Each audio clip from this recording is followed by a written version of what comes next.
All right, here we go. Part 8 just came from getting really deeper into solipsism here, and we've got some definitions to follow. Mark Passio's Natural Law Seminar. Refresher course for Rollen. Open invitation for those who would like to seek some more knowledge. Now, first thing we're going to define is definition. Let's define what a definition is, okay? A definition is an exact statement, a statement of the exact meaning of a word, all right? We're looking for an exact meaning, not a connotation, not a maybe or a like or a somewhat. We're looking to narrow the focus. That's why it definites it. It makes it finite. We're taking it not infinite, we're finiting it. We're making it finite, okay? We're actually limiting through words what something means so we can be clearer about what we're saying, okay? It's an exact statement or description of the nature, scope, or meaning of something. Another way we could look at a definition when we're talking about visual or audio definition is it's the degree of distinctness or clarity of an object, image, or sound, okay? So why do people buy HD TV sets? They want higher definition. They want a higher clarity of the picture, okay? If you have high definition audio, for audio files, they won't accept anything but high definition audio because in comparison to low def audio, the clarity of the sound is very good. It's much better, okay? So that's what definition is. It is all related to clarity. When we use it in conjunction with words, it means the clarity of the meaning is amplified, okay? And when it's with a picture, the clarity of our vision, of ability to see what the picture is, the information in the picture is amplified. And same thing with sound. The more accurate the definitions that we have for words or concepts, the better our clarity of meaning and therefore our understanding of those concepts, words or concepts will be. So definition simply means clarity of meaning when we're applying it to words and concepts. So therefore, let's define natural law. So this is what we're going to be talking about for the rest of the day. We have to define it. We're here. The simple definition of natural is inherent, having a basis in nature, reality, and truth, not made or caused by humankind. So if it's natural, it wasn't made by man. Mankind didn't make it. Okay? And again, the origin of the word, neter in Egyptian, means spirit, and all means of or related to.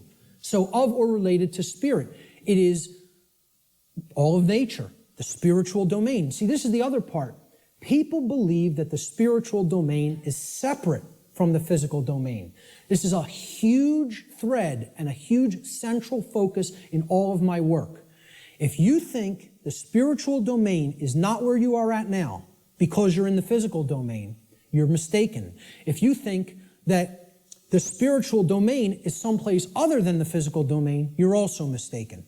If you place emphasis on one above the other and say, well, this one takes precedence and this one's not important. Either way you do it, whether you say the spiritual is more important and the world of matter should not be given any significance, it's imbalance and it's not true. Okay? Or if you say, hey, like scientism does in many, left brain scientism, the material world is all that there is. This is just a dead mechanized clockwork called the universe, and it happened by accident for no reason. And there's no such thing as the spiritual domain. Both of these worldviews, and we're going to get to a breakdown of these worldviews, they're completely inaccurate, they're not based in truth, and most of all, they're based on brain imbalance. And we're going to see how one of these worldviews or another develops when either the left brain hemisphere or the right brain hemisphere has taken precedence and dominance within the individual consciousness. So, natural means spiritual. These words could be used interchangeably. So when I'm talking about natural law, I mean spiritual law, unseen spiritual laws. But overall, the dictionary definition of natural is it's inherent to nature and it's not made by man. The word law the definition is an existing condition which is both binding and immutable. So let's look at each one of these words. Existing. It means that it is present. It is present. Okay? It cannot be just ignored and expected that, well, that doesn't make it true, and it's not going to have an effect. It's there. It's present. That's why it's a law, that it's in operation, that is in operation. It is binding. Binding means it has an effect. It means it doesn't matter whether you believe that it has an effect. It doesn't matter whether you understand that it has an effect. It doesn't care. And this is another big hammer to the ego. The human ego wants to hear what it wants to hear. One of the things it wants to hear is, the universe cares about you. Personally. It cares about John. It cares about Bob. It cares about Mary. It cares about Elizabeth, whatever. Okay? It cares about you individually as a being. And now, you could go so far as to say you believe that the creator of the universe cares about you. I'm not denying anybody or saying don't think that. What I'm saying is that the laws of the universe don't care about you. They're just laws. Laws have been created in this realm that work flawlessly. 100% of the time, flawlessly. Let me ask people to envision this scenario to try to clarify this. A couple are on a picnic. They're out in a state forest or something like that. They're on a picnic. About 50 yards away from where they're at, okay, there's a pretty tall cliff, maybe about 200 feet, okay, and it ends in some jagged rocks. They brought their 2-year-old child on the picnic with them. They unfold the blanket, take out the picnic basket, they're having their picnic. Maybe passions got heated and the husband and wife were, making out a little bit. Their kid, 2-year-old daughter, in her nice Sunday sundress or whatever, wanders off, gets to the edge of that cliff. Will gravity care if that girl goes over the edge? No. Will gravity allow her to go over the edge? Yes, it will.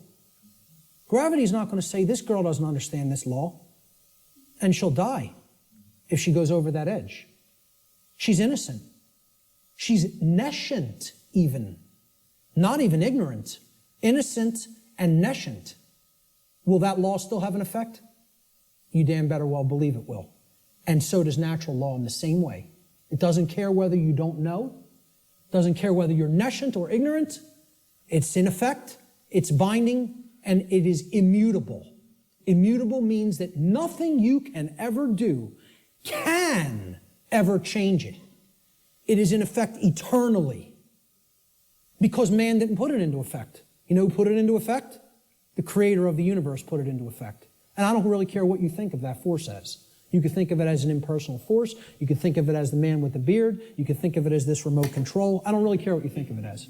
Personally, that's none of my business. That part's so important because this is where the channel had influence over its lifetime. And in the first couple years, someone really wanted us to be Christian-based. But outside of saying I think the moral doctrine is superior, it's not for me to say. It's for me to say you do no harm. And then the rules, the rest of the rules are there. I'm not sure the human control systems, which honestly I was taught to identify and realize, but the human control systems, I'm not a fan. But good, positive, moral, there are things that's okay. There's the common ground. Why would I want one decent group of human beings when I could appeal to all decent human beings? Now, decent being subjective for this discussion, but I think in context with everything being said, you could figure out what I mean.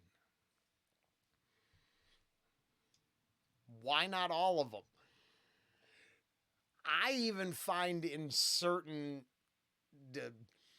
groups of decent people, their belief that other people aren't as decent as them. when the laws and the rules are already written, it's really easy. Morality's not tough. That one, it's just not tough, right? It's very simple in my book. But you know what? If you think of it that it's man that makes the laws, then I have a problem. Because man doesn't make these laws I'm talking about. The creator of the universe set these laws into motion, put them into effect, and they bind you. You and... Or they wrote it into that code for all of you waiting for Neo and the One. Just say it. It's just written into the code. Laws into motion, put them into effect, and they bind you. You and I are bound by these laws, whether we like it or not, whether we accept it or not, whether we understand it or not. They're in effect, and you are already creating the reality that we are experiencing based upon interaction with these unseen laws. Already. You're already doing it. You can never not be doing it. That's an impossibility. Okay? You're always creating, co-creating in harmony, in cooperation, I should say. Whether it's in harmony or opposition is a different story. In cooperation with these spiritual laws that I'm going to talk about, you are already creating in cooperation with them and can never not do so as long as you exist in the physical domain. Okay? So that's what the simple definitions that we're working forward with. Natural law doesn't mean anything other than this. That's it. It means, so let's put them together. Inherent, existing conditions. Conditions that exist in nature, which are both binding and immutable. They have an effect whether they're understood or not, and they cannot be changed. So what would be our requirement of knowledge here? What do you think should be done? If we are always working with these, do you think we're going to create something that is wise to create, that is good, that is in alignment with what we say we want, if we don't know how these laws operate? You know what's going to be created? A mess. Total chaos. Something you don't... I don't think I realized this the first time, so I'll share. And I don't know if I'm right. All my opinions are for entertainment purposes only. That ensures the channel can be open-minded. Well, if the inherent existing conditions that bind are unchangeable, even in our lack of understanding, those who get a glimpse of what it could mean are probably more influenced by the binding nature of immutable law. Then, if they create it in their own image, humans' versions of binding immutable law, well, then it becomes a sticky situation, doesn't it?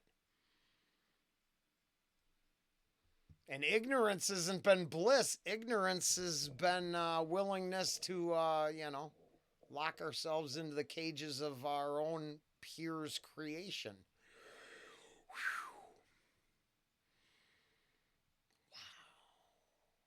Sure. That is personal opinion, but I think that could be one of the reasons it was so corruptible and then had to be occulted. Because in the end, when you create things that control, they're very, very powerful, aren't they? One, something that leads to enormous operate. You know what's going to be created? A mess. Total chaos. Something you don't want. Something that leads to enormous suffering, which is where we're at. If, on the other hand, you have that knowledge of how these things work, then you align your behavior to them, you're going to create a whole new different ballgame. And then you're going to not have self-inflicted suffering. And then I find it weird, and to reiterate why I never chose a structured religious path for talking points on the channel, is I see 2 or 3 major systems encompassing the whole world, which at their core values supposedly speak of aligning with natural law, and then the entire planet at odds with each other in conflict? How could you have systems that are supposedly based on moral laws of the universe so easily corrupted and controlling the individuals they supposedly free? I don't know. I guess just keep paying the plate, because that tax-free status in the building, the glass cathedral, is probably more important. The rock band showing up next week is probably better than the moral truth that we live within, or the lack of, if you're in a crystal cathedral. Okay? That's what this is all about. So let's give a working definition. This is what I call the soundbite, right? People say, well, tell me what natural law is, Mark. You have a few days? I was just going to say we should have pulled that definition. That should be a clip. Honestly, I should find that and mark it in the bottom. I don't think I'm going to, but I should. You see? Sometimes you don't follow the rules even though they're smart to. Maybe I got a shit ton of lag. Don't know what this is from. I would say I now believe it's the system. I believe it listens to us at all times and throttles us when we're not doing what it wants. But I'm also crazy. You have a few days? Maybe a large portion of the day like we're going to cover today. Maybe. Some people will get it. Okay? But really, you need to devote a large amount of time to studying this, understanding it, reading about it, and even experimenting with it. These are... I think that's maybe why I was able to express that in that way. Unfortunately, it appears the binding, controlling nature of it all is too much power, and power corrupts. And in the very existence of laws, there will be those who are influenced by them and corrupted by them. Damn. Studying this, understanding it, reading about it, and even experimenting with it. This is not an untestable hypothesis. Okay? And it's not a hypothesis, it's actually a law. But it's not untestable. You can test it. You can apply all the scientific methodologies to natural law. Same thing. Gather your information, observe, hypothesize, observe, test the results, publish the results. That's the scientific methodology. The scientific methodology will be borne out for everything I'm talking about in this presentation if it is applied. Because this is not a religion. This is not some new age mumbo jumbo. This is a science. It is a science that constitutes knowledge of how laws that are existent, in operation, and immutable in this universe work, and how we are creating what we experience in conjunction with these operating laws. And man didn't put them into effect. Whatever created this universe put them into effect. I'm not here today to tell you what that is. Your job in your own personal experience. The power of the presenter's right there. And then the influence of this presenter changed my life by helping me see that an individual's ideology is influenced by a lot of sources that I probably don't know about. But their actions and deeds can be measured. And I would see them as a product of their actions and deeds, not their indoctrination. And, conjunction with these operating laws. And man didn't put them into effect. Whatever created this universe put them into effect. I'm not here today to tell you what that is. Your job in your own personal experience is to get in touch with what you feel that is. I'm not here to tell you what that is. Now, I'm not here to tell anybody what that is. And I really respect that. Because it's as long as the baseline is morally sound, you know, the extras and accoutrements don't really matter. I know they matter to people who like the details and the drama. but for aligning with personally on a you know, spiritual level, no. Moral baseline. My whole point is it created these laws, and they're in effect. And if you want to stop suffering, and if you want the human condition to change, you have to understand how these laws work. There is no way around that. Knowledge of these laws is required. And this is what people in the so-called New Age movement and in religious communities and in other communities don't want to acknowledge. They don't want to acknowledge that work is required. So let's give a working definition for natural law, my soundbite variant, okay? I tell people who want the 6 o'clock news edition of what natural law is, okay? Natural law is universal, non-man-made, binding, and immutable conditions that govern the consequences of behavior, and specifically, at least on this planet, human behavior. I would say in the universe, it governs the behavior of all intelligent beings. Intelligent beings, okay? Natural law is a body of universal spiritual laws which act as the governing dynamics of consciousness. The governing dynamics of consciousness. That's the working definition. Let's look at the dynamics between discovery and belief, the difference between discovery and belief. Because again, natural law is capable of being discovered, understood, and harmonized with.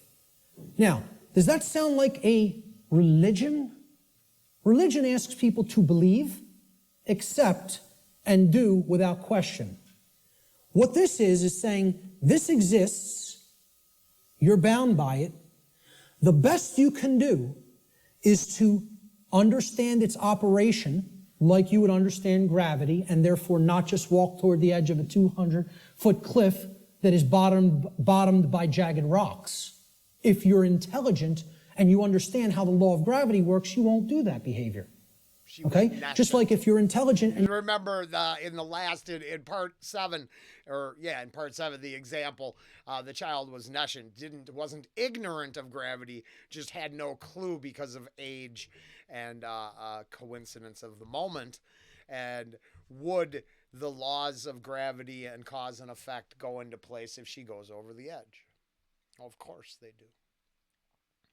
But you just clarify. When you understand how natural law works, you won't do certain behaviors to create a prison for the entire species, for your entire species. Unfortunately, humanity... There it is. Now, that's, I don't want to lose you. I would love to have you join me for this seminar. But if you want the quick answer and you want the out, who am I to deny it to you? The entire answer of everything is actually right here. If you're intelligent and you understand how natural law works, you won't do certain behaviors to create a prison for the entire... gravity works, you won't do that behavior. Okay? Just like if you're intelligent and you understand how natural law works, you won't do certain behaviors to create a prison for the entire species, for your entire species. Unfortunately, humanity has not reached that level of consciousness yet. And that right there, I believe that soundbite, and incredibly simple as it is the entire takeaway of everything Passio teaches. Until all of us are free, none of us are free. And if our peers constantly create systems of binding and control, I would have to start admitting that some of my peers are the problem. That too many souls on this planet think it's their place to control others. And now they want to tie you into computer, put your consciousness into a machine. What they want to do is rewrite natural law in their own image and their own technology.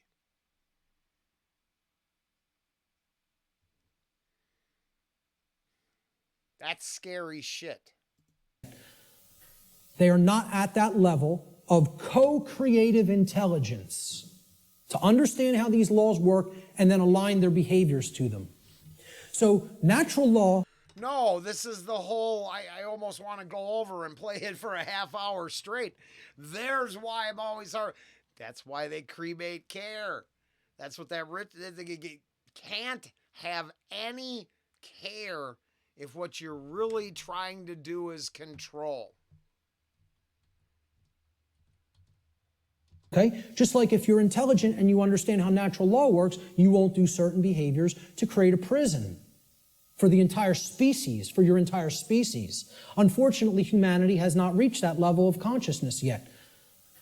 They are not at that level of co-creative intelligence to understand how these laws work and then align their behaviors to them. So natural law has nothing to do with religion. It's not a belief system. It's a science.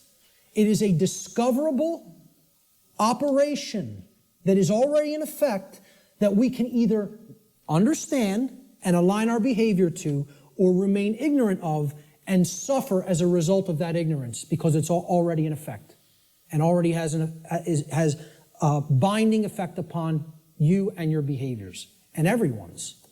So when it comes to belief, and anybody that was trying to propagate a religion wouldn't put this slide up here.